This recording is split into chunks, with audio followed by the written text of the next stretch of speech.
कर रहा। बोलना कौवा सिंगार मरासमस बताओ। ऑन करेगा तो बोलिए। ऑन कर दिया। ठीक है, सबसे पहले हम लोग जानते हैं मैरास्मस और क्वासिकोर के बारे में।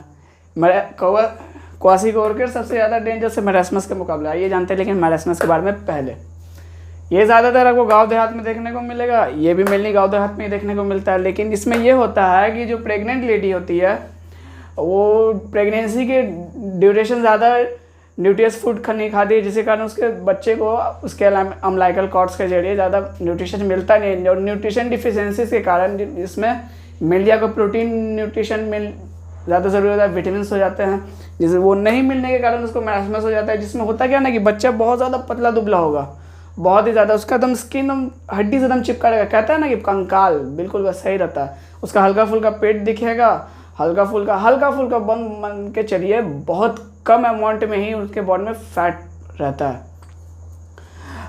ये प्रोटीन डिफिशिएंसी के कारण ही होता है।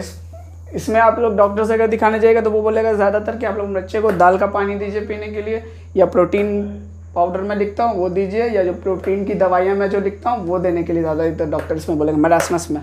ये ज़्यादातर बच्चों को मेनली होता है जाके 6 महीने से लेकर 3 साल के बीच में। अब आते हैं क्वासियोरकर पर।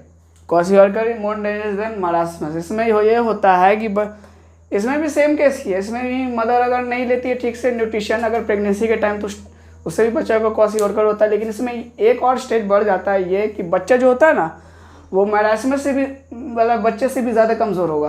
वो बहुत कमज़ोर रहेगा, उसके हाथ पर एकदम टेढ़े टेढ़े रहेंगे, मतलब कि बहुत एकदम स्किनी रहेगा उसका बॉडी, मतलब हाथ पर समझ सकते एकदम सटा रहेगा, एकदम इसकी बॉडी में बिल्कुल फैट नहीं रहेगा, पोलर पस्टनेस रहेगा, हल्का पफ जैसा हो जाता है, सूजा सूजा नहीं रहता है हाथ पैर, वैसा हो जाता है, जबकि मैरास्मस में उतना होता नहीं है।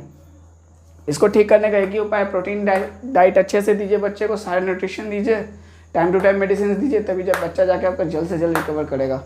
इसमें भी वही है मैरास्मस में कि प्रोटीन डाइट दीजिए, ज़्यादा से ज़्यादा उस पर ध्यान दीजिए और टाइम टू टाइम मेडिकेशंस करिए, तब जाके बच्चा आपका रिकवर करेगा। इन दोनों डिसीज़ मेनली ये दोनों प्रोटीन डिफिशिएंसी डिसीज़ ही बोले जाते हैं।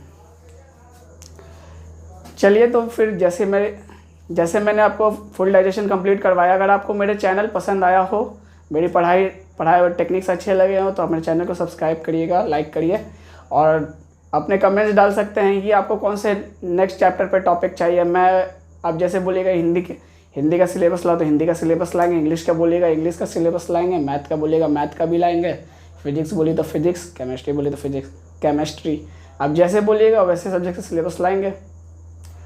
चलिए, थैंक यू, जय हिंद।